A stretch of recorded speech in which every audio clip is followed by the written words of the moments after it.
Welcome, everyone. Welcome to Office Hours with Michael Kitces.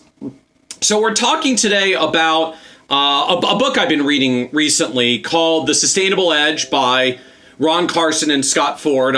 Ron Carson is a name hopefully many of you know. He's built I think he's a multi-billion-dollar advisory firm now. I think he's LPL's top-ranked registered rep and has been for like 20 consecutive years. He built out a whole platform called Carson Institutional Alliance, where he works with other advisors and helps show them how to build something similar to what he's built. And he wrote this book that just came out recently called The Sustainable Edge. Co-wrote it with one of his advisors, Scott Ford, who's part of their Institutional Alliance program.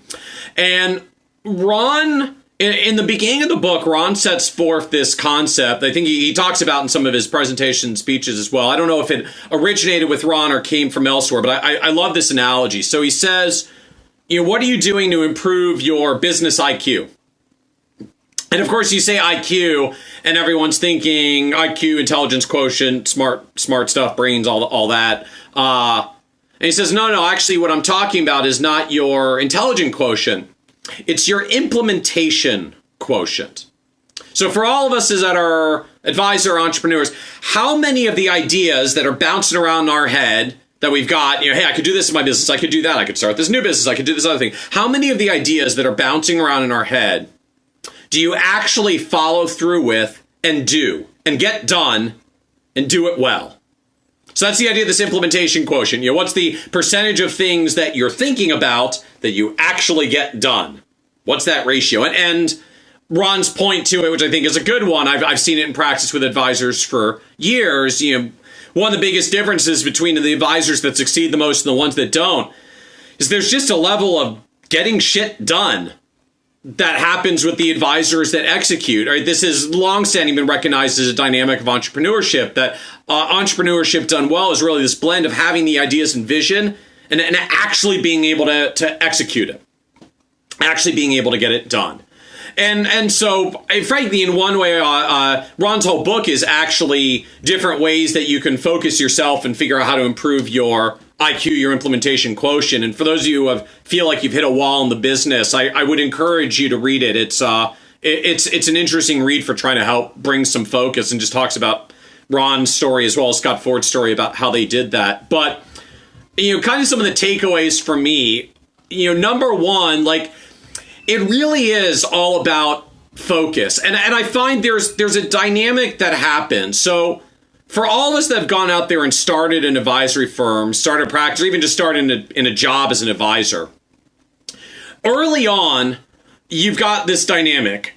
Lots of time, not a lot of clients. So if you got lots of ideas and things you want to try and that you want to experiment with, the world's your oyster, because you got a lot of time and not a lot of actual clients to serve. So you want to go do networking and marketing events and experiment with all these different things and put forth 5 different business ideas and see which one sticks. You can do that because you got time. Then as the business grows, this problem starts to crop up that I'm sure a few of you have felt, while this is Periscope, you can tap the screen if this resonates with you. You suddenly find that while you used to feel like you have a lot of time in your business, not so much anymore, right? Anybody out there feel like they used to have a lot of time in their business and now the business is kind of controlling them and their time and they're just in reactive mode trying to keep up? So what happens is once you hit that moment, in the context of this implementation quotient, when you hit that wall, your IQ falls like a rock. It drops basically to zero, right? Because you run out of time to get things done, or you have only a little bit of time. You don't get them done all the way. You only get them done part of the way. The more ideas you've got, the more pokers you keep in the fire at once, which basically means you half-ass a whole bunch of ideas and don't actually get any of them done. And the business stalls. It stops growing. You may even start feeling trapped in the business. I know a lot of advisors out there that are struggling with that right now because they get stuck in this dynamic that, it's the old saw. What got you here won't get you there, right? When you're starting a business, it's very productive to shoot, arrows in lots of different directions and see what sticks because you got more time than clients. At some point, the business grows to the level where you don't have more time than clients. You have more clients than time. And if you don't find ways to start focusing, you hit this wall. and suddenly you're not implementing anymore. And I mean, I've certainly gone through this personally. You know, I mean, for me, this was what, as someone that loved being hands-on, doing everything myself and sucked at delegating, like, this is how I got over the wall of delegating, because I ran out of time. Like, you figure out how to delegate or you don't move forward anymore. And at least for me, I always have to have forward momentum. I don't know how to stand still. So I had to figure out how to delegate. For me, actually, the breakthrough was using screencasting software. I've got an article up on the site about how I did that. For me, it really was the personal breakthrough of how to actually be able to delegate. But the point was that I had to let go of some stuff, and I had to focus my time. And the theme, even for me over the past year, has been what I call finding your filter. So as your business grows, you will get to the point where you've got lots of opportunities. You've maybe got a business with some resources. There's a lot of different things you could try, but you still can't do everything, right? Even President Obama and Bill Gates have the same 168 hours in the week that we do.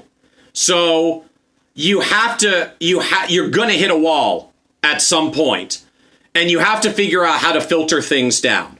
And the point of the filters, and my point here is, like, when opportunities start coming in, or when ideas are bubbling up in your head, how do you say no? How do you figure out what to say no to? It's brutally difficult. Particularly, I think, for all of us advisors. Like, we're in a helping business. I hate saying no to clients and fellow advisors and anybody else that asks for a favor and help, because, like, I'm a helper person. I like to help people. So it's horrifically painful to say no to anyone. And the thing that ultimately hit home for me was a podcast from Michael Hyatt, who made this great point that, you know, if you have trouble saying no and you keep saying yes to people, saying yes to people is actually still saying no. All it means is you're saying yes to the person that asked you the most recent question, and you're saying no to whatever thing gets left off at the end because you ran out of time. Maybe that's another client you didn't help.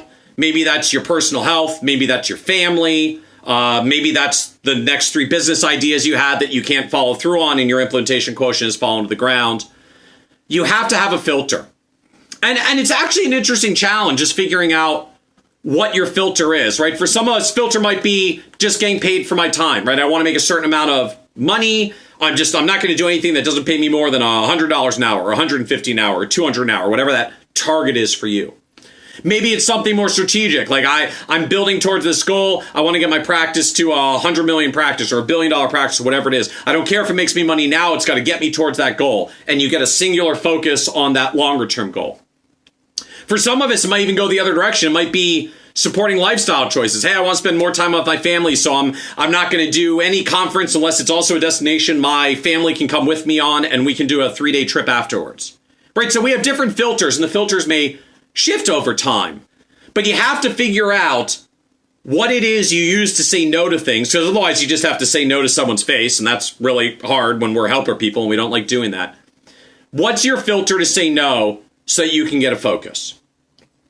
Now, even once you do that, there's actually a second challenge to getting your IQ, your implementation quotient up, which is you still have to actually do the thing. Like, you filtered other things out to make up time, but you still got to do something.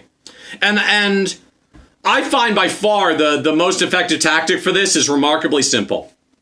Make a damn deadline for it. Set a deadline. It can be arbitrary.